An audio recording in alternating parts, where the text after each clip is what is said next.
जैसे कि एक टाइम दिया जाता है और बोला जाता है कि एग्जाम ये दिन पे ये टाइम पे शुरू होगा, तो क्या ये इम्पैक्ट करती है? हाँ, एग्ज़ाम कब है, कौन से मंथ में है और कौन सी डेट पर है, ये चीज़ें इम्पैक्ट करती है। जैसे कि नवाज चार्ट में और बर्थ चार्ट के अलावा एकेडमिक सक्सेस और एजुकेशन एनालिसिस में क्यों इतना इम्पोर्टेंट माना जाता है?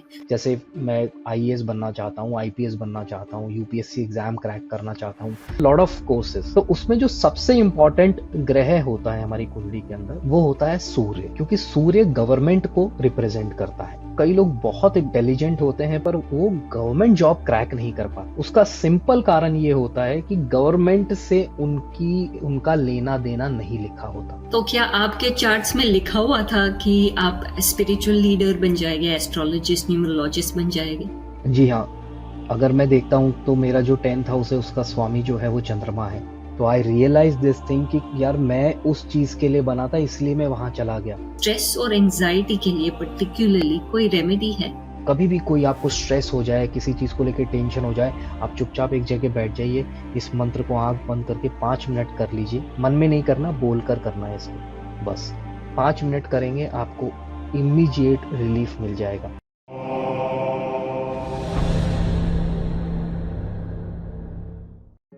मैंने एक 4 मिनट की वीडियो क्लिप जो थी on competitive exams, astrology for competitive exams release की थी। तो स्पेशल रिक्वेस्ट आने लग गए कि और इन्फॉर्मेशन चाहिए लोगों को और पूरा एपिसोड उस पे कीजिए। तो मैंने बुलाया अतुल्य निमाई दास जी, जो एक एस्ट्रोलॉजर और न्यूमरोलॉजिस्ट भी है। उसने 2 पॉडकास्ट किए हुए, एक एस्ट्रोलॉजी में जो कम्पिटिटिव एग्जाम्स को देखती है और एक न्यूमरोलॉजी पे जो competitive exams from a numerology perspective देखते हैं। तो हमारा पहला पॉडकास्ट एस्ट्रोलॉजी कम्पिटिटिव एग्जाम पे है। चलो बात करते हैं अतुल्य निमाई दास जी से। नमस्ते अतुल्य निमाई दास जी, कैसे हैं आप? नमस्ते, मैं बहुत अच्छा हूँ Shruti ji. Thank you for inviting me for this session. Thank you कि आप आए। पहले तो हरे कृष्णा। हरे कृष्णा।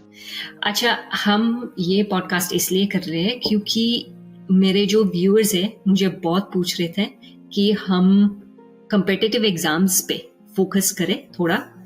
स्टूडेंट्स, पेरेंट्स को जानना है कि फोकस कैसे इंक्रीज करें हम, या फिर वो एंजाइटी जो होती है एग्जाम्स में वो कैसे हम हैंडल कर सकते हैं, और हमारे एस्ट्रोलॉजिकल चार्ट्स जो है वो क्या बताती है। तो मैंने सोचा कि किसी को तो बुलाना पड़ेगा।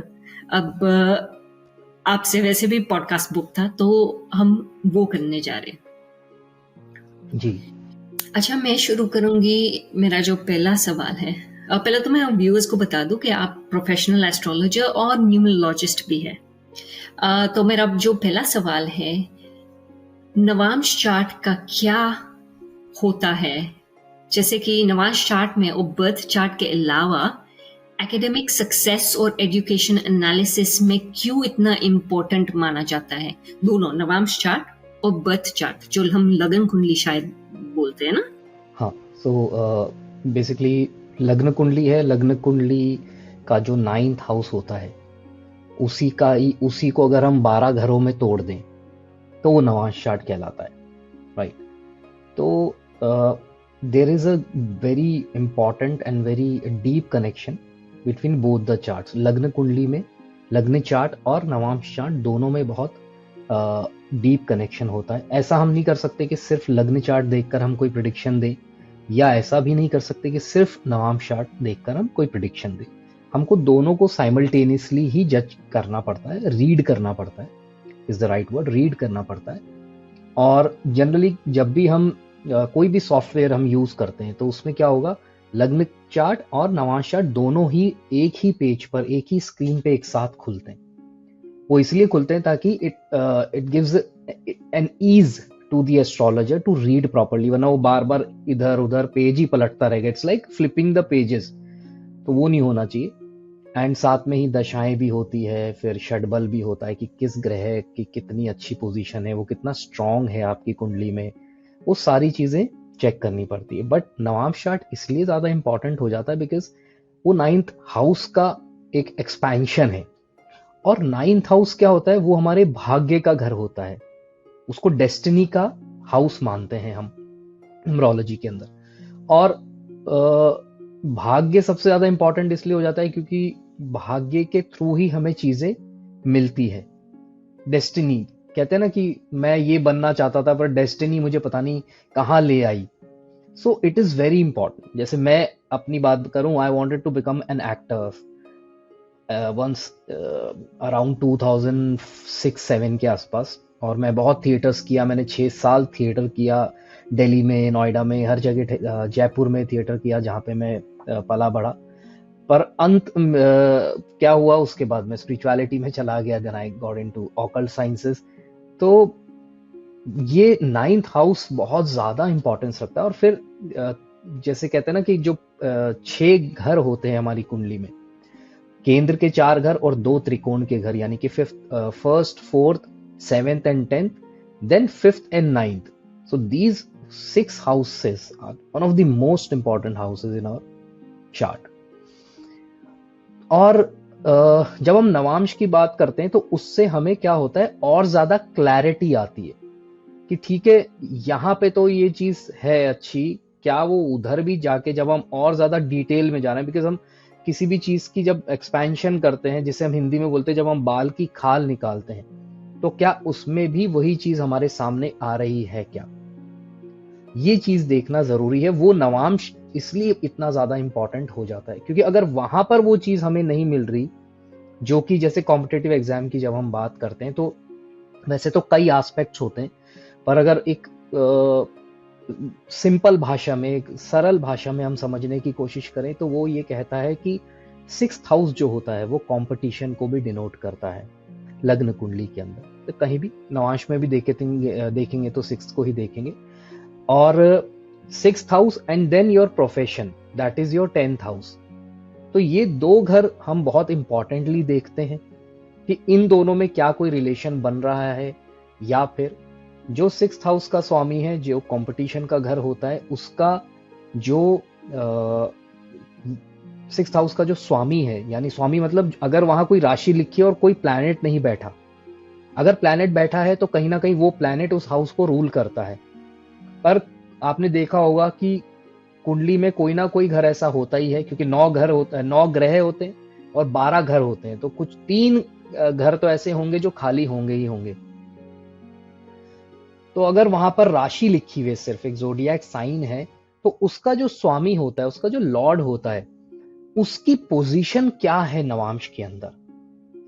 अगर वो बहुत अच्छी पोजीशन में बैठा है, फॉर एग्जांपल हम ले लें कि 6th हाउस का स्वामी नवांश में 10th हाउस में बैठ गया, यानी कि हमारे प्रोफेशन के घर में बैठ गया, तो ये एक बहुत जबरदस्त direct combination, direct contact, direct एक रिलेशनशिप बना देता है हमारे प्रोफेशन के साथ। इसका मतलब ये है कि हम उस कॉम्पिटिटिव एग्जाम के अंदर बहुत अच्छा कर सकते हैं। ये एक सिचुएशन है। दूसरी एक मेजर सिचुएशन क्या होती है, जनरली हम कॉम्पिटिटिव एग्जाम्स को जो गवर्नमेंट से रिलेटेड जो होती है उनसे हम ज्यादा रिलेट करते हैं।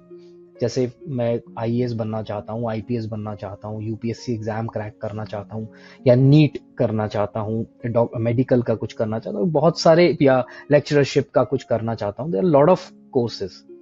तो उसमें जो सबसे इंपॉर्टेंट ग्रह होता है हमारी कुंडली के अंदर, वो होता है सूर्य, क्योंकि सूर्य गवर्नमेंट को रिप्रेजेंट करता है। तो कई बार होता है कई लोग बहुत बहुत इंटेलिजेंट होते हैं, पढ़ने में बहुत अच्छे होते हैं, और उनकी जो उनमें जबरदस्त क्वालिटी होती है, पर वो गवर्नमेंट जॉब क्रैक नहीं कर पाते। उसका सिंपल कारण ये होता है कि गवर्नमेंट से उनका लेना देना नहीं लिखा होता। जो उनकी कुंडली के अंदर जो पोजीशन होती है सूर्य की, वो ऐसी होती नहीं है कि वो 10th हाउस से उनको कुछ रिजल्ट दिलवा सके। 2nd हाउस भी आ जाता है, क्योंकि 2nd हाउस आपकी अर्निंग होती है, 11th हाउस आपका प्रॉफिट्स होता है।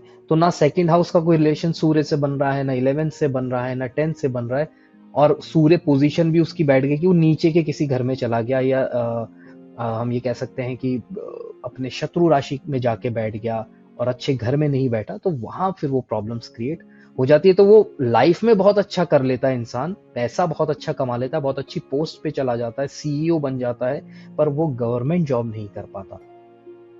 तो सूर्य की पोजीशन सबसे इंपॉर्टेंट होनी चाहिए हमारे लग्न कुंडली में और नवांश कुंडली दोनों के अंदर। प्लस 6th हाउस का क्या रिलेशन बन रहा है वो हमें चेक करना चाहिए। राजयोग चेक करने पड़ते हैं, क्योंकि राज का मतलब क्या हो गया कि एक तरीके से रूलिंग। तो रूल कौन कर रहा है? रूल गवर्नमेंट करती है। किसी भी कंट्री में गवर्नमेंट इज द रूलर, वो राजा है। तो सूर्य को रिप्रेजेंट हमारी गवर्नमेंट करती है। तो किसी भी तरीके से सूर्य की पोजीशन हो गई, देन अब डिपेंड करता है कि वो कौन से स्पेसिफिकली सेक्टर में जाना चाहता है। मान लीजिए अगर वो डिफेंस में जाना चाहते हैं, ही और she wants to become a police officer, या आर्मी में जाना चाहते हैं, नेवल में जाना चाहते हैं, किसी भी एयर फोर्स में जाना चाहते हैं, तो वो सीधा सीधा आपके मंगल के अंडर आ जाता है। उसमें आपका मंगल का स्ट्रांग होना बहुत ही आवश्यक है। अगर मंगल की पोजीशन अच्छी नहीं होगी, मंगल का किसी भी तरीके से 10th हाउस से रिलेशन नहीं बन रहा होगा, या 10th हाउस से रिलेशन नहीं भी बन रहा पर वो अच्छी पोजीशन में नहीं है, तो फिर प्रॉब्लम आनी शुरू हो जाती है। अगर आप जुडिशरी में जाना चाहते हैं तो आपका शनि अच्छा होना चाहिए, शनि की पोजीशन अच्छी होनी चाहिए। अगर आप बैंकिंग सेक्टर में जाना चाहते हैं, आप फाइनेंस से रिलेटेड कुछ करना चाहते हैं, आप टीचिंग से रिलेटेड कुछ करना चाहते हैं, तो आपको गुरु देखना होगा कि गुरु की पोजीशन क्या है। तो वो सारी चीजें इस तरीके से हमें चेक करनी होती है दोनों ही कुंडलियों में कि उनकी पोजीशंस क्या है, क्या रिलेशनशिप बन रहा है 10वें और 6ठे घर के साथ। अच्छा, तो the main planets over here tend to be sun, depending on your profession. Sun होता है, फिर मार्स भी होता है, बिल्कुल। और द मेन हाउसेस जो होते हैं इज 2, 6 और 10। यस। अच्छा, वेरी इंटरेस्टिंग। तो और इसमें कई बार ये भी होता है कि अगर आपका मार्स बहुत अच्छा है, भले ही आप डिफेंस में नहीं भी जाना चाहते ना, तो मार्स क्योंकि क्या है, आपका पराक्रम का स्वामी है, करेज का स्वामी है, फाइट, वो आपको फाइटिंग स्पिरिट देता है। तो अगर मार्स बहुत अच्छा है और षडबल में भी बहुत स्ट्रांग लेवल पे है, तो कई बार वो आपका कॉम्पिटिटिव एग्जाम क्लियर करवा देता है, चाहे आप किसी भी सेक्टर को क्लियर करना चाह रहे हो। इतना ताकत मंगल में होती है। तो ये भी कई बार देखा जाता है कि हाँ, अगर मंगल भी स्ट्रांग है तो भी आपको depending upon the other situations as well, but if Mangal at the same time is very strong तो वो आपको हेल्प कर देगा। तो जब स्टूडेंट्स एग्जाम्स के लिए जाते हैं, जैसे कि एक टाइम दिया जाता है और बोला जाता है कि एग्जाम ये दिन पे ये टाइम पे शुरू होगा, तो क्या ये इम्पैक्ट करती है लोगों को? देखिए, एग्जाम, हाँ, एग्जाम कब है, कौन से मंथ में है और कौन सी डेट पर है, ये चीजें इम्पैक्ट करती है, पर ये पर्सन टू पर्सन डिपेंड करता है। वहां फिर दशाएं देखनी पड़ती कि उस वक्त उस बच्चे की, उस स्टूडेंट की दशा क्या चल रही है। अगर वो दशा पॉजिटिव है तो फिर डेट वेट कुछ भी हो उससे कोई प्रॉब्लम नहीं होगी, और अगर दशा अच्छी नहीं है, दशा नेगेटिव चल रही है, तो फिर हमें चेक करना पड़ता है कि एग्जैक्टली क्या प्रॉब्लम हो सकती है। Okay. तो दैट मीन्स कि अगर आपके प्लैनेट्स अच्छे हैं, आपका जो अच्छे हाउसेस में है, और अगर आपके टाइमिंग्स मैच नहीं हो रहे तो चांस होगा कि आप सक्सेसफुल नहीं होंगे। Is that what we are saying? उसमें चांस, मैंने वही कहा ना कि उसमें थोड़ा सा डिटेल देखना पड़ेगा। फॉर एग्जांपल, जैसे दशाएं भी 5 पार्ट्स में होती है। एक होती है महादशा, देन महादशा में अंतरदशा होती है, देन अंतरदशा में प्रत्यंत्र दशा होती है, प्रत्यंत्र दशा में फिर आपके सूक्ष्म दशा होती है, देन प्राण दशा होती है। प्राण दशा हर एक दिन में बदल जाती है, सूक्ष्म फिर 3-4 दिन में बदलती है, प्रत्यंत्र महीना 2 महीना तक चलती है, अंतरदशा 6-7-8 महीने साल भर में चलती है, और महादशा तो ऑब्वियसली अलग अलग सालों तक चलती है।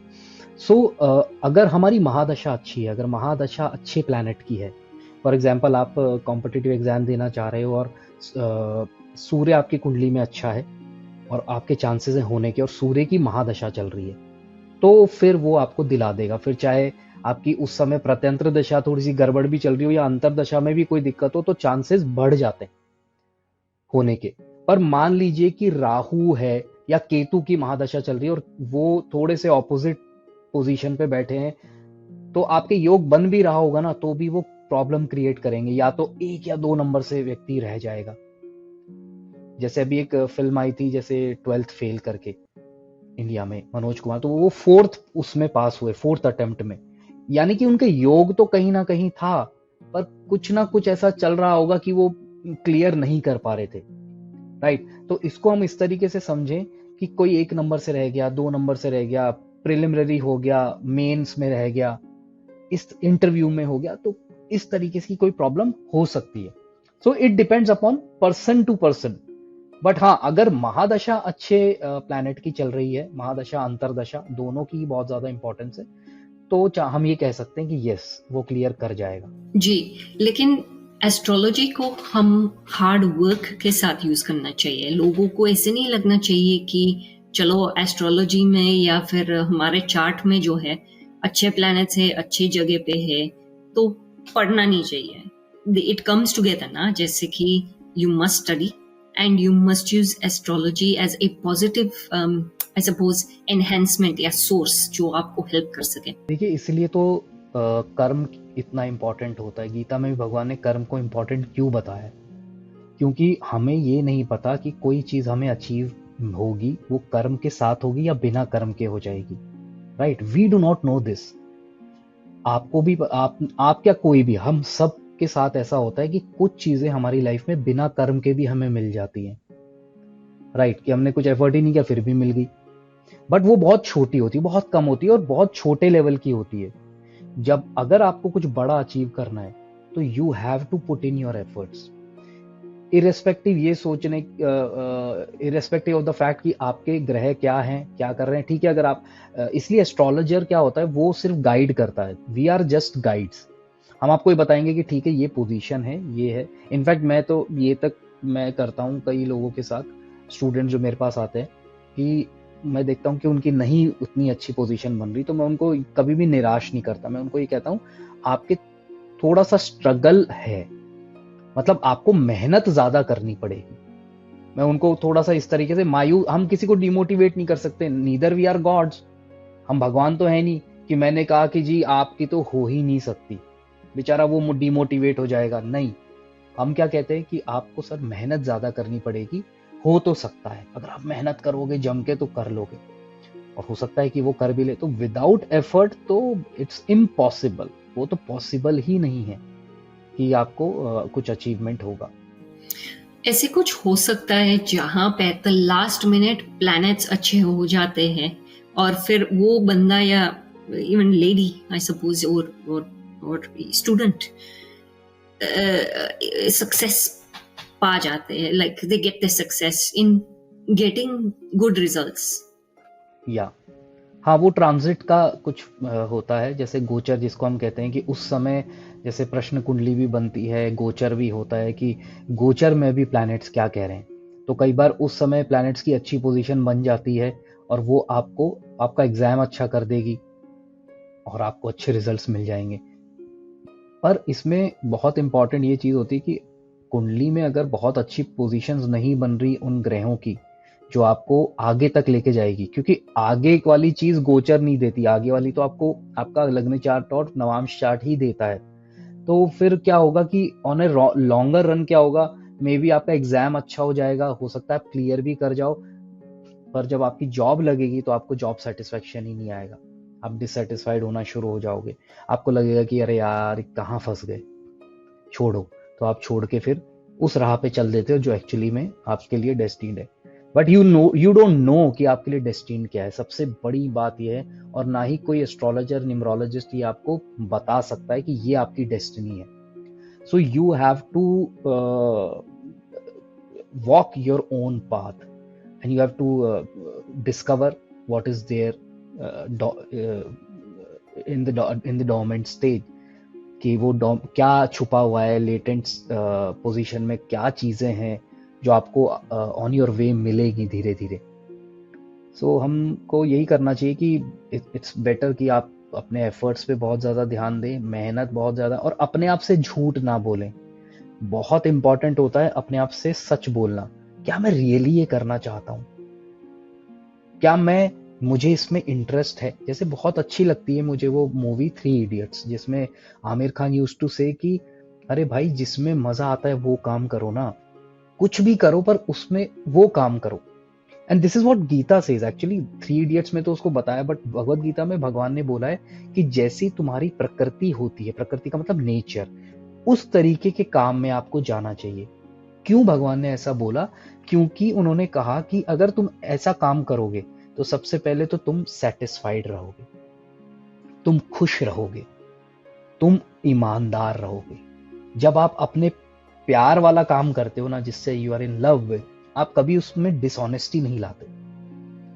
तो आपको करना ये है कि सबसे पहले अपने से सच बोलो, क्या मैं रियली करना चाहता हूं, या मैं इसलिए कर रहा हूं कि दुनिया कर रही है, या मेरा वो दोस्त कर रहा है, या मेरे पापा चाहते हैं, या मेरी मम्मी चाहती है। मैं ये नहीं कह रहा पेरेंट्स की इच्छा पूरा नहीं करना चाहिए आपको, हमारा कर्तव्य है, पर अल्टीमेटली इट्स योर लाइफ। अगर आपको इंटरेस्ट ही नहीं है किसी चीज में, आपका पैर ही नहीं उठ रहा, आपका कलम ही नहीं उठ रहा उस चीज के लिए काम करने के लिए, तो आप कैसे करोगे? दिखावा हम कितने दिन तक कर लेंगे? 2 दिन, 5 दिन, 10 दिन? नहीं हो पाएगा। तो सबसे पहले आप अपने आप से सच बोलो कि नहीं यार मैं नहीं कर सकता, या फिर नहीं मुझे करना है। अरे I see myself as an IPS officer. मैं देख रहा हूँ कि मैं हेल्प कर रहा हूँ लोगों को, और मैं सिस्टम में बहुत इसके अंदर जाना चाहता हूँ, and I want to make changes, I want to upgrade, I want to improve things. Then yes you should go. फिर तो चाहे आप कितने भी स्टूडियस हो ना हो, आपको जाना चाहिए, फिर तो आपको मेहनत करनी चाहिए। अतुल या निमाई जी, मेरे पास एक सवाल है। मैं जब आप बात कर रहे थे ना, तब एक सवाल माइंड में आया। आपने अभी अभी बोला कि आप एक्चुअली एक्टर बनना चाहते थे, और आपने चूज कर ली स्पिरिचुअलिटी की एक बात।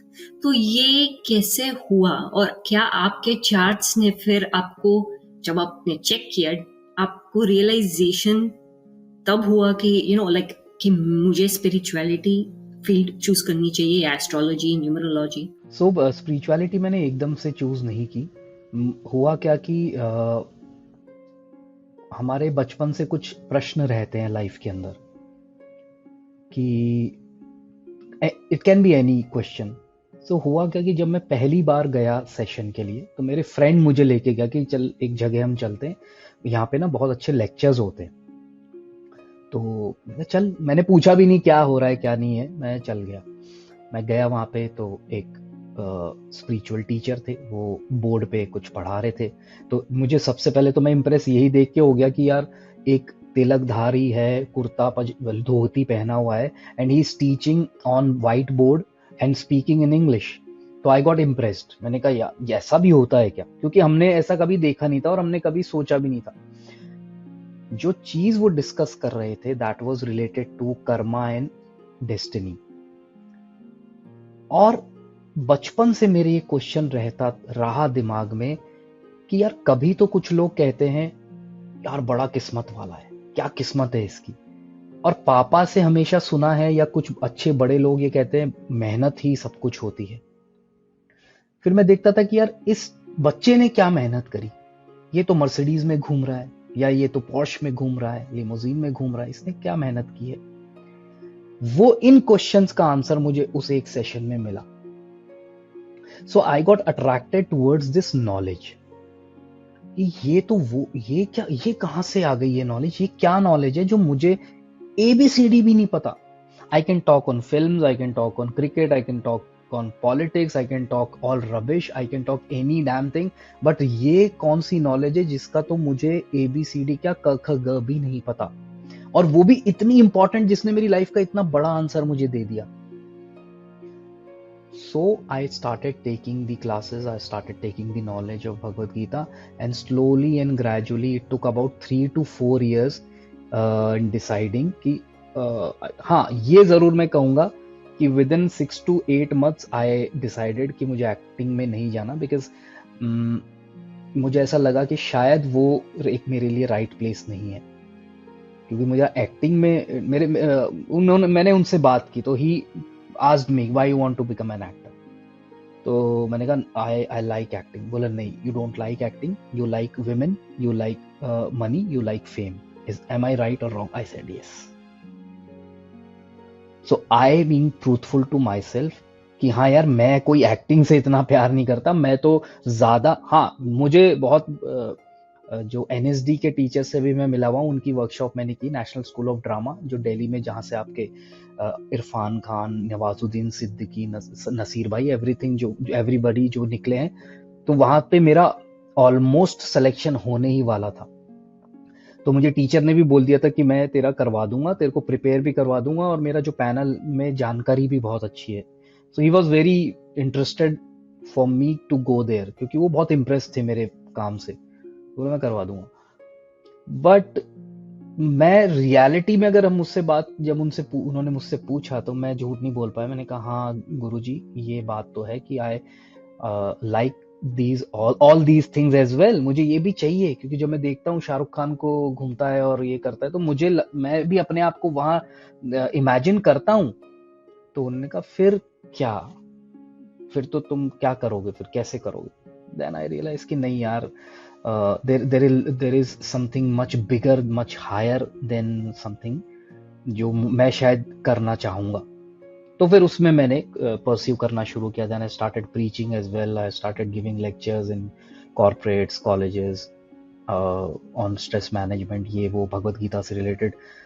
And after I got married, then उसके 1-1.5 साल बाद मुझे ऐसा रियलाइजेशन हुआ कि यार अब तो यही करना है मुझे। So my wife was supportive enough, तो उसने कहा देख लो, तुमको जैसा ठीक लगे तुम कर लो, क्योंकि वो भी she is also very spiritual, तो उसने मुझे सपोर्ट किया। And then I got into, I was there in ashram for 7 years, yes. फिर I was in Gurgaon for about 5 years। तो गुड़गांव में तो जैसा बोला जाता है कि it's one of the most pollution, मतलब वर्स्ट पोल्यूशन। तो मेरी हेल्थ बहुत डाउन हो गई। आई वॉज ऑलमोस्ट 42 kgs, मैं इतना पतला हो गया था। एंड आई वॉज, तो फिर मैंने सोचा कि ठीक है, I have learned lot of things, now I can preach. और मैंने अपने गुरु से आज्ञा ली कि मैं अलग रहकर करना चाहता हूँ अपने लेवल पे कुछ। सो मेरा आश्रम में रहना पॉसिबल नहीं है, तो फिर मैं आ गया वहां से। बट मैं जब आ गया तो मुझे लगा कि यार I have to do something for my bread and butter. अगर मैं नहीं करूंगा तो I can't, because I was almost 36 when I came back, और तब तक मेरा कोई अर्निंग नहीं था, because when I was in ashram तो मेरे को तो वहीं से मेंटेनेंस अलाउंस मिलता था, जो कि बहुत लिमिटेड होता था, और वो हर महीने खर्च हो जाता था, उसमें कोई सेविंग्स नहीं होती थी। Then I started doing this, क्योंकि मैं पढ़ तो पहले से रहा था, क्योंकि जब आप आश्रम में होते हो, स्पिरिचुअलिटी से जुड़े होते हो, तो आप इन चीज़ों के बारे में सुनते रहते हो, समझते रहते हो। तो मैं सुन रहा था, समझ रहा था। एक हमारे सीनियर थे, उनसे मैंने सीखा भी, और फिर मैंने सोचा कि इसको प्रोफेशनली करना चाहिए। Then I got into this and somehow as per my destiny it got clicked। मुझे चीज़ें मिली गई, मेरा चैनल हिट हो गया, वीडियोस अच्छे चल गए। So this is how it happened। तो क्या आपके चार्ट्स में लिखा हुआ था कि आप स्पिरिचुअल लीडर बन जाएंगे, एस्ट्रोलॉजिस्ट, न्यूमरोलॉजिस्ट बन जाएंगे? जी हाँ, अगर मैं देखता हूँ तो मेरा जो 10th हाउस है उसका स्वामी जो है वो चंद्रमा है, and Chandrama is sitting with Guru and Guru is sitting in 3rd house in its own zodiac। धनु राशि में ही बैठे हैं वो, साथ में मंगल देव भी बैठे हुए हैं, और लग्न में सूर्य, शनि और बुध तीनों बैठे हैं। शनि उच्च का बैठा हुआ है, तो शनि जब उच्च का है तो वो आपको शास्त्रिक नॉलेज और इन सब चीज़ों की नॉलेज देगा ही देगा। चंद्रमा गुरु के साथ बैठ गए, तो जब मैं आश्रम मैंने ज्वाइन किया था उस टाइम पे मेरी चंद्रमा की दशा, महादशा जस्ट स्टार्ट ही हुई थी। तो आई रियलाइज दिस थिंग कि यार मैं उस चीज के लिए बना था, इसलिए मैं वहां चला गया। और आज भी मैं कर वही चीज रहा हूँ, because I am teaching occult science, ठीक है। मैं और साथ में मैं प्रीचिंग भी करता हूँ, मैं स्पिरिचुअल नॉलेज भी सिखा रहा हूँ, और मैं ऑकल्ट साइंसेस भी सिखाता हूँ। तो मुझे क्लियर हो गई ये चीज कि ठीक है, वो जो मैं एक्टर बनना चाहता था वो चीजें करता हूं मैं आज भी, छोटा मोटा कुछ करते रहते हैं हम बच्चों के साथ, बट वो शायद मेरे प्रोफेशन में नहीं था। It can be my hobby, but वो शायद प्रोफेशन वाइज मेरी लाइफ में नहीं, उससे कभी कुछ लेना देना था। इंटरेस्टिंग है जब आप खुद सीखते हैं और फिर पता चलता है कि एक्चुअली मेरे नसीब में तो कुछ और ही लिखा है। हाँ, it's very and interesting. Navamsa chart में जो मेरा 10th हाउस का स्वामी है चंद्रमा, वो खुद की ही राशि में 6th हाउस में बैठा है। सो चंद्रमा जो होता है वो आपके वीडियोस और इन सब ऑनलाइन थिंग्स इनको भी रिप्रेजेंट करता है। तो मेरे को जो पॉपुलैरिटी मिली, जो मेरा काम चला, वो मेरा यूट्यूब वीडियो से हुआ। तो जब मेरा चैनल पे मैंने वीडियोस डाले तो वहां से मुझे वो रिजल्ट मिले। तो एग्जैक्टली आपको किससे मिलना है, अगर आप मुझसे पूछोगे कि आपके ऑफलाइन क्लाइंट्स कितने, आपको ऑफलाइन आपके शहर में या आपकी कॉलोनी में कितने लोग जानते हैं, तो मैं कहूंगा कि इक्का मुझे कोई नहीं जानता। नोबडी नोज कि मैं 2.5 लाख सब्सक्राइबर लेके बैठा हूँ और मैं इतने मतलब कंसल्टेशंस हैं और स्टूडेंट्स हैं मेरे बहुत सारे, मेरे कोर्सेज चलते हैं, कोई नहीं जानता मुझे offline. But online there is a good presence. अभी मैं दिल्ली में हूँ राइट नाउ और एक वर्कशॉप के लिए आया हुआ हूँ। तो वहाँ जब मैं गया तो उन्होंने कहा, अरे सर आप तो खुद पढ़ाते हैं सिखाते हैं, आप सीखने आए हैं। तो मैंने कहा क्यों नहीं, you should not stop learning. तो एटलीस्ट आपको कुछ तो लर्न करना चाहिए, कुछ बेटर चीज़ें आपको सीखने को मिले, जानने को मिले, तो क्यों नहीं। एंड जिनसे मैं सीखने आया हूँ वो सीनियर है, is a senior vastu consultant. तो I like his way of teaching, तो why not to learn anything. तो नवांश चार्ट से हम स्टूडेंट्स के स्ट्रेंथ्स और वीकनेसेस को कैसे आइडेंटिफाई कर सकते हैं? जो कि बिकॉज नॉर्मली जब प्रोफेशनल वर्ल्ड में बोला जाता है, यही बोला जाता है, whilst you're working on your weaknesses, strengths पे आप फोकस कीजिए, आपके जो strengths है will take you higher and higher। तो हम कैसे आइडेंटिफाई कर सकते हैं जो लोगों की पढ़ाई में या एग्जाम में मदद करें? सबसे इम्पोर्टेंट वही चीज़ है कि हमें जब हम कॉम्पिटिटिव एग्जाम की तैयारी कर रहे हैं तो सूर्य का सबसे बड़ा इम्पोर्टेंट रोल होता है। अब उसमें क्या है कि यहाँ स्ट्रेंथ और वीकनेस से ज़्यादा हमें उस चीज़ पे ध्यान देना होगा जो हमें उस कॉम्पिटिटिव एग्जाम में क्लियर करवा सकता है। तो सबसे इम्पोर्टेंट सूर्य है, सूर्य की हमें रेमेडीज करनी चाहिए, उस पर वर्क करना चाहिए, बहुत ज़्यादा ज़रूरी है। जैसे सूर्य के लिए सबसे इम्पॉर्टेंट रेमेडी जो मैं एज अ स्पिरिचुअलिस्ट बात कर रहा हूँ, बहुत सारे लोग अलग अलग तरह की रेमेडीज देते हैं, but as a spiritualist I know that mantra remedy can be very impactful. तो सबसे पहले तो आप मंत्र रेमेडी करें, ओम घृणी सूर्याय नमः। बहुत ही छोटा सा बीज मंत्र है, ओम घृणी सूर्याय नमः। ये सूर्य का मंत्र है, इसको आप सुबह उठ के करिए। जब आप पढ़ने बैठते हैं उससे पहले इसको आप कर सकते हैं या पढ़ने के बाद कर सकते हैं। सूर्य उदय के साथ साथ अगर आप इसको करेंगे तो आपको ये अच्छे रिजल्ट देना शुरू कर देगा। डेस्टिनी चेंज नहीं करेगा, बट कुछ हो सकता है जो हर्डल्स आपकी लाइफ में आ रहे हैं, वो हर्डल्स कुछ भी हो सकते हैं। वो आपका कंसंट्रेशन हो सकता है, वो आपका कोई एनवायरनमेंट से रिलेटेड हो सकता है, या कोई आपको कोई अच्छा टीचर नहीं मिल रहा या अच्छा कोई गाइड नहीं मिल रहा जो आपको अच्छा पढ़ा सके। क्योंकि टीचर का रोल बहुत इंपॉर्टेंट होता है किसी की भी लाइफ में, चाहे आप किसी भी फील्ड में हो सकता है आपको अच्छा टीचर मिल जाए, आपका फोकस बहुत अच्छा हो जाए, कुछ भी फायदा दे सकता है आपको, तो वो हर्डल्स आपके निकालेगा। दूसरी चीज हमें ये देखनी चाहिए कि स्ट्रेंथ की जब हम बात करें कि ये देखना चाहिए कि राजयोग कारिक ग्रह कौन से हैं उनके कुंडली के अंदर। जो राजयोग बना रहा है अगर कोई भी ग्रह, उसकी हमें रेमेडीज करनी चाहिए।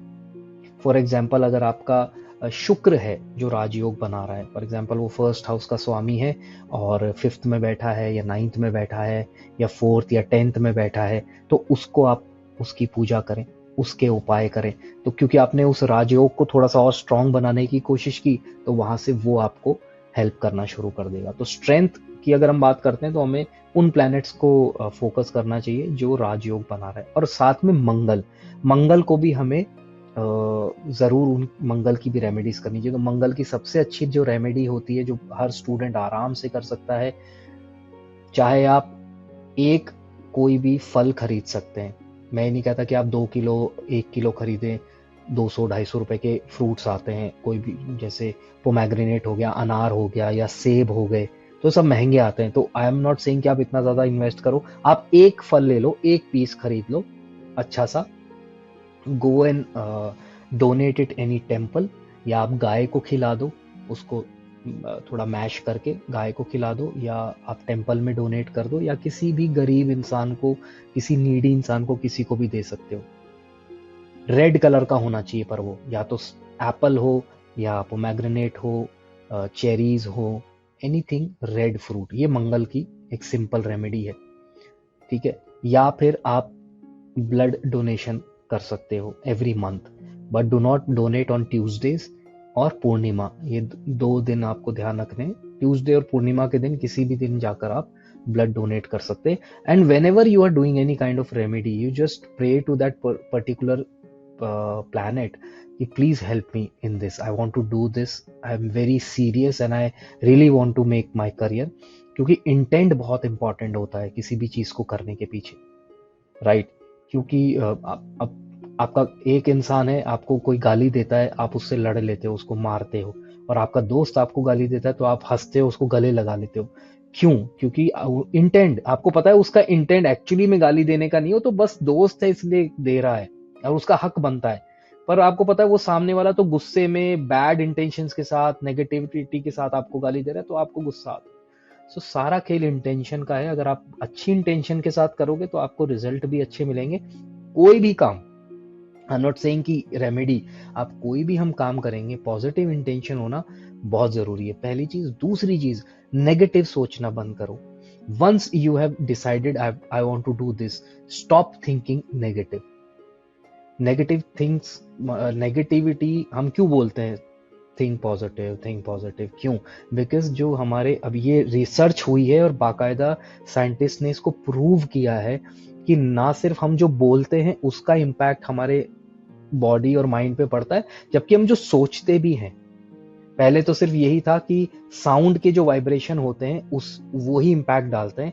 आजकल ये भी है, साइंटिस्टों ने प्रूव किया है कि जो थॉट्स होते हैं ना, उसके भी अपने वाइब्रेशंस होते हैं जो आपके माइंड पे बहुत जबरदस्त इम्पैक्ट डालते हैं।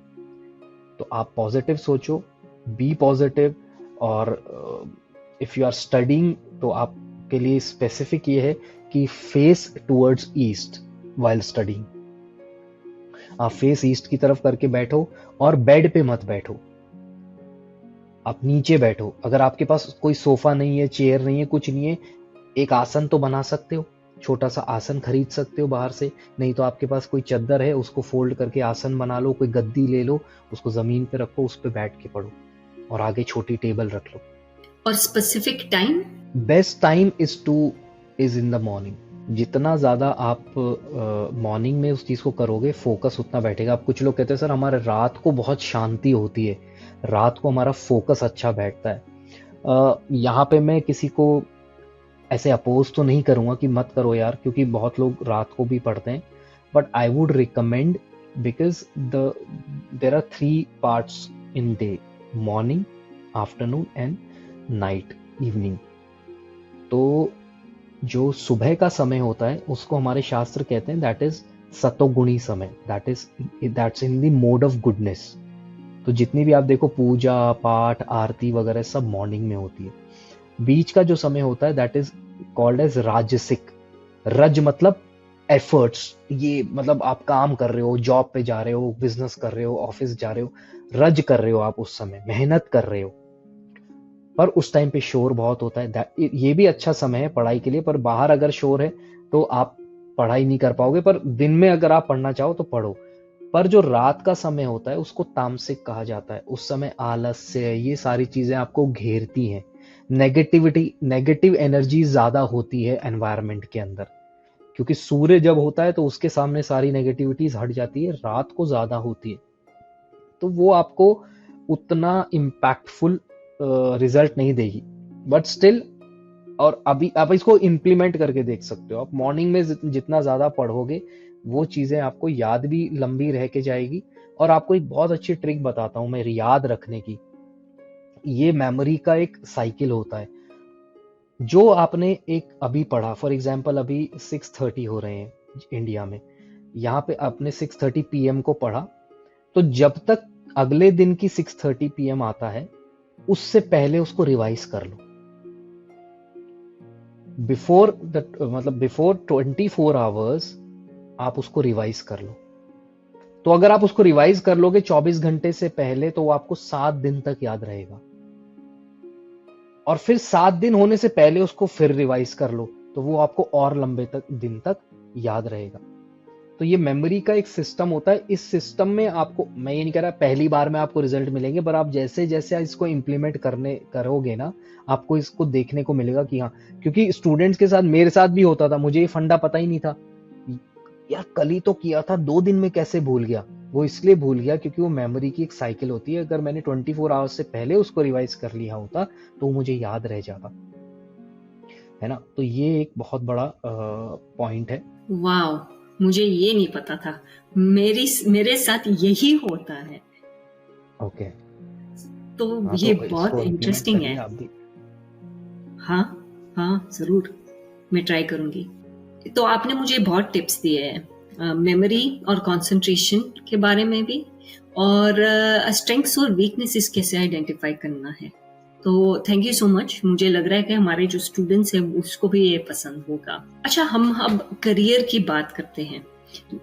ज्यादातर क्या होता है, हम पास और सब कुछ तो हो जाते हैं, लेकिन इन बिटवीन हम करियर कुछ अलग ही चूज करते हैं, क्योंकि बाय द टाइम हम स्टडी कर करके माइंड बहुत थक जाता है और पक जाता है। यू जस्ट थिंक कि अब मुझे ये करना ही नहीं है। तो इसकी डज दैट मीन कि एस्ट्रोलॉजिकली हमने पहले चेक नहीं करवाया था, फॉर एग्जाम्पल, तो उसकी वजह से you step out of the profession? क्योंकि मोस्ट ऑफ द टाइम होता है। आई गिव एन एग्जांपल, मेरी एग्जांपल ले लो। मैंने ग्राफिक डिजाइन एक्चुअली किया हुआ है, ग्रेजुएट हूँ, लेकिन मैंने कंप्लीट किया और मैंने मेरे मॉम और डैड को बता दिया कि मैं नहीं करूंगी आगे से, मुझे ग्राफिक्स ही नहीं करना है, कंप्यूटर स्क्रीन भी नहीं देखना है महीने के लिए। तो ऐसे हो गया था, बिकॉज मेंटली ग्राफिक्स एक सब्जेक्टिव सब्जेक्ट होती है, क्योंकि it's dependent on the other person कि अदर पर्सन को अच्छा लगता है या नहीं, डिजाइन अच्छा नहीं लगता है। तो ऐसे हो गया था। तो ऐसे में लोग क्या कर सकते हैं? सो इस केस में क्या होता है कि हमें ये नहीं पता होता कि हमारे साथ कल क्या होने वाला है। हर इंसान अपनी सोच के हिसाब से, अपनी थिंकिंग के हिसाब से, लाइफ के हिसाब से चलता है, कि जैसे जैसे लाइफ चला रही है वैसे वैसे वो चल रहा है, जैसे जैसे सिचुएशंस उसके सामने आ रही है वो वैसे वैसे डिसीजंस लेता जाता है। और कुछ लोग बहुत स्ट्रांगली अपने दिल की आवाज़ सुनते हैं, क्योंकि इंट्यूशन जो होता है वो अंदर से आपको बोलता रहता है, कुछ कुछ कुछ कुछ आवाज़ आती रहती है, पर हम उसको नेग्लेक्ट करते रहते हैं। कुछ लोग होते हैं बहुत स्ट्रांगली उसमें बिलीव करने लग जाते हैं और अपने रास्ते को बदल देते हैं। कुछ लोग बहुत लंबा चलाते रहते हैं, क्योंकि उनका वो एफर्ट्स नहीं डाल रहे होते। बट उनको आज अगर कोई गवर्नमेंट जॉब चाहता है तो उसको क्या होता है, सबसे पहली जो थिंकिंग होती है कि मेरी लाइफ सिक्योर हो जाएगी, मेरी सिक्योरिटी रहेगी, मुझे या मैं जॉब छोड़ भी दूंगा उसके बाद भी मेरे को मिलेगा। कुछ लोगों की और भी बहुत सारी प्लानिंग्स होती है कि मैं ये कर लूंगा, वो कर लूंगा। तो उनके दिमाग में ये चीजें चलती रहती, इसलिए वो उसके पीछे पड़े रहते हैं, भले ही उनका इंटरेस्ट हो चाहे ना हो ना। और कुछ समय बाद तो वो उतनी मेहनत भी नहीं कर पाते। मेरे पास कुछ ऐसे केसेस भी आते हैं जो ऑलरेडी प्राइवेट जॉब में लगे हुए हैं, उनके पास टाइम नहीं है पढ़ाई का, पर वो ये जानना चाहते हैं कि मेरी गवर्नमेंट जॉब कब लगेगी। तो मैं उनको ये बोलता हूँ कि भाई, तुम प्राइवेट जॉब कर रहे हो, तुम्हारे पास पढ़ाई का समय नहीं है, तुम्हारी जॉब लगेगी कैसे? क्योंकि लगनी, या तो अगर लगनी होती तो 2 ही चीजें होती, अगर लगनी होती तो अब तक लग जाती, या फिर आप जॉब नहीं कर रहे होते और आप सिर्फ 1 पॉइंट फोकस के साथ उसी की तैयारी कर रहे होते।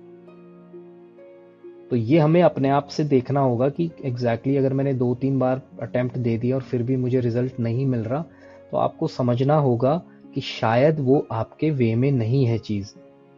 तो ऐसे केस में आपको अपने इंटरेस्ट्स को समझना पड़ेगा। अगर किसी अच्छे न्यूमरोलॉजिस्ट या एस्ट्रोलॉजर को आप कंसल्ट करते हैं तो वो भी आपकी हेल्प कर सकते हैं, आपको गाइड करने। तो ऐसे में क्या हो सकता है कि आप किसी न्यूमरोलॉजिस्ट या एस्ट्रोलॉजर को कंसल्ट कर सकते हैं, वो आपको हेल्प कर देंगे, गाइड कर देंगे आपको कि हाँ भाई, कई बार क्या होता है कि एक पर्टिकुलर टाइम तक योग नहीं होता, उसके बाद भी आपके गवर्नमेंट सेवा का योग होता है। तो वो आपको ये बता सकता है कि ठीक है, 2 साल बाद आपके अच्छा योग बन रहा है, अभी आप चाहो तो प्राइवेट जॉब कर लो और इस टाइम के बाद आप तैयारी शुरू कर देना। या वो आपको ये गाइड कर देंगे कि नहीं हो पाएगा, you go for private job, या आप बिजनेस कर लो, या आप कुछ फ्रीलांसिंग कर लो, बट गवर्नमेंट जॉब को एक बार को भूल जाओ। तो वहां से आपको हेल्प हो जाएगी। देखिए, मेन चीज कोई भी गवर्नमेंट जॉब वाला, Mukesh Ambani is not a government servant, वो बिजनेसमैन है। आपको ये समझना पड़ेगा कि government job is not the last thing. Ultimately तो आपको लाइफ में ईज चाहिए ना, आपको कंफर्ट्स चाहिए। You need money, you need comforts. तो कुछ चीजें छोड़ दो, कुछ पाने के लिए कुछ तो आपको खोना पड़ेगा ना। तो आपको ये समझना पड़ेगा और अपने इंटरेस्ट को समझो, अपने अपने नेचर को समझना शुरू करो कि मैं किस नेचर का इंसान हूं, क्या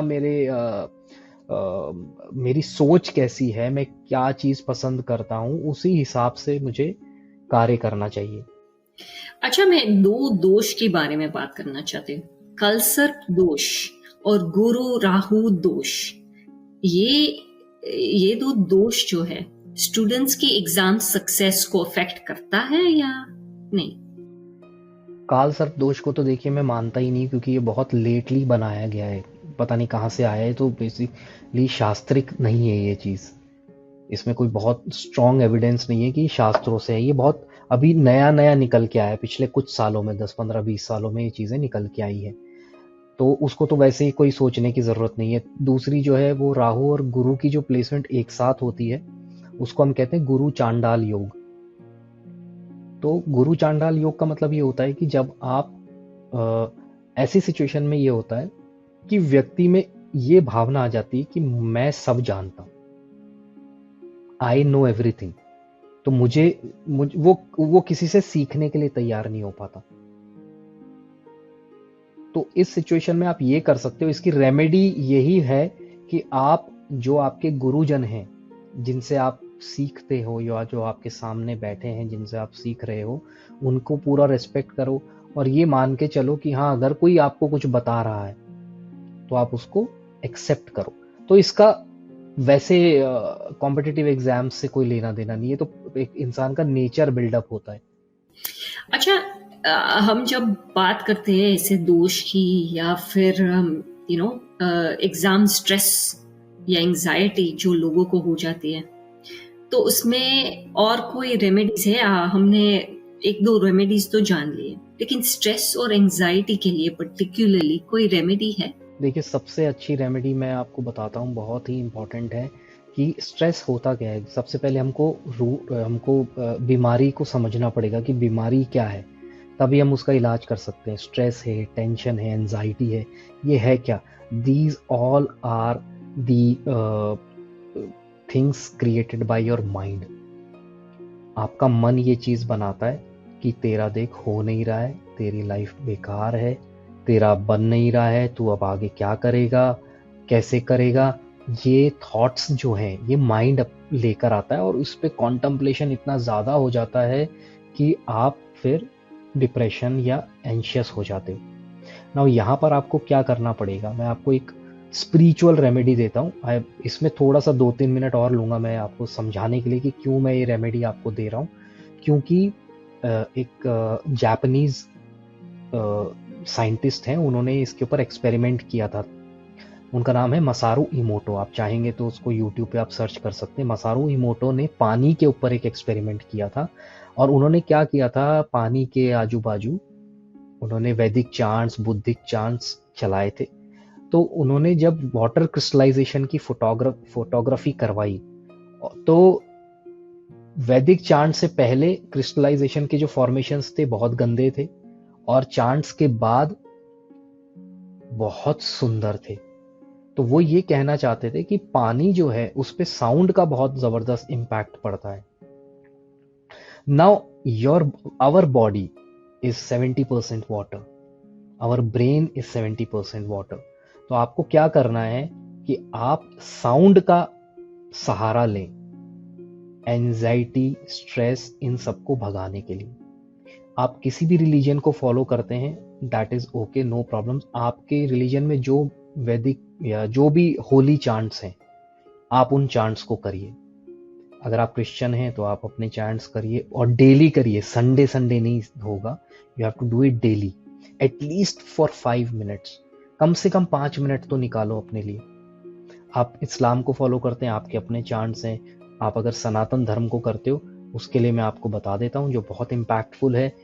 जो मैं पिछले 12 साल से कर रहा हूँ और मैंने उसका बहुत ज़बरदस्त इम्पैक्ट देखा है, दैट इज़ दी हरे कृष्ण महामंत्र।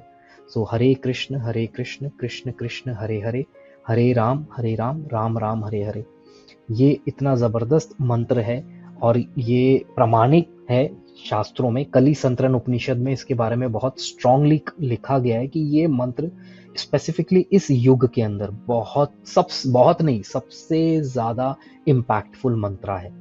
तो आप करके तो देखिए, एक बार आप करिए, महीना भर आप करेंगे, आपको इम्पैक्ट दिखने लग जाएगा।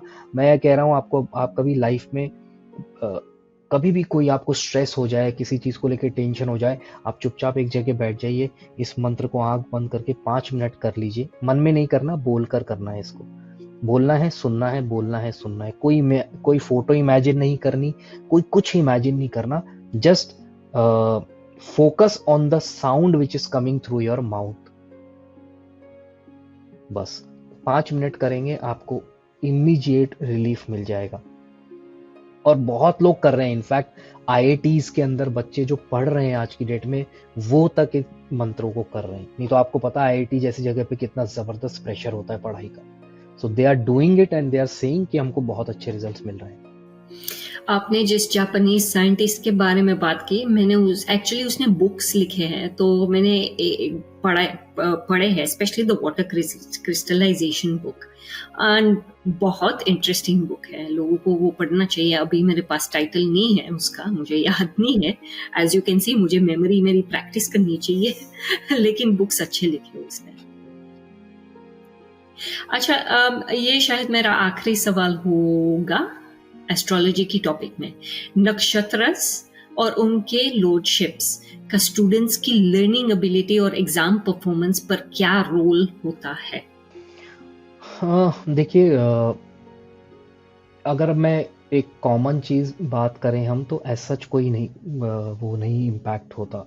अगर आपका प्लैनेट्स की पोजीशन ठीक है और आप अंदर से ये है कि आप करना चाहते हो, तो बिल्कुल आप कर सकते हो, कोई प्रॉब्लम नहीं है। फिर आप चाहे किसी भी नक्षत्र में पैदा क्यों ना हुए हो, क्योंकि आउट एंड आउट अगर आप देखोगे ना, तो 9 के 9 ग्रह कहीं ना कहीं किसी ना किसी नॉलेज से रिलेटेड है। वो आपको कोई भी ग्रह रोकता नहीं है पढ़ने से या पढ़ाई करने से, स्टडी से कभी कोई नहीं रोकेगा। सूर्य है, सूर्य तो राजा है, वो आपको 100% हेल्प करेगा। चंद्रमा है, चंद्रमा आपको अच्छी इंट्यूशन देता है, तो ऑब्वियसली इंट्यूशन अच्छी होने के लिए आपको नॉलेज की जरूरत है। गुरु है, गुरु तो गुरु है ही।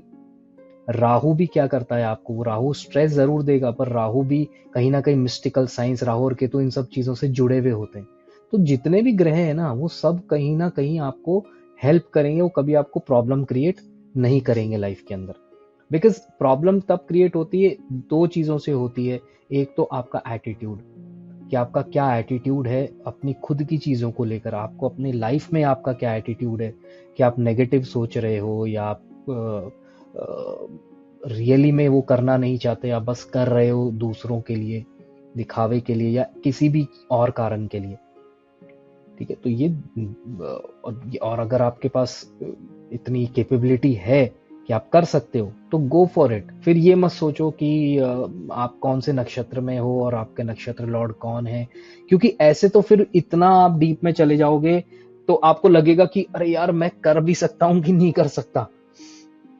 तो वो जितना ज्यादा आप डीप में जाओगे उतना ज्यादा कंफ्यूजन क्रिएट होगा आपको। तो ये चीजें आप एस्ट्रोलॉजर के लिए छोड़ दो, आपके सोचने के लिए कोई चीज नहीं है। आप तो सिर्फ ये, अगर आप किसी एस्ट्रोलॉजर के पास जा रहे हो तो उससे सिर्फ ये पूछो कि मैं कर सकता हूं कि नहीं कर सकता, और अगर मैं कर सकता हूं तो और बेटर कैसे करूं, और अगर कुछ प्रॉब्लम है तो उसको कैसे मैं रेक्टिफाई कर सकता हूं। बस। अतुल्य निमाई Das ji, thank you so much कि आप मेरे चैनल पे आए। आई थिंक मेरे लिए this has been a wonderful topic to discuss, and I am glad कि मैंने आपको ही चूज किया है ये टॉपिक एक्सप्लेन करने के लिए, क्योंकि आप स्पिरिचुअल पाथ भी सिखा सकते हो, एस्ट्रोलॉजिकली भी सिखा सकते हैं, तो वो कॉम्बिनेशन बहुत अच्छा होता है। करेक्ट, बिल्कुल सही कह रहे हैं आप। So thank you so much. My pleasure. Thank you so much for giving me the opportunity. Hare Krishna. Hare Krishna. All the best to everyone.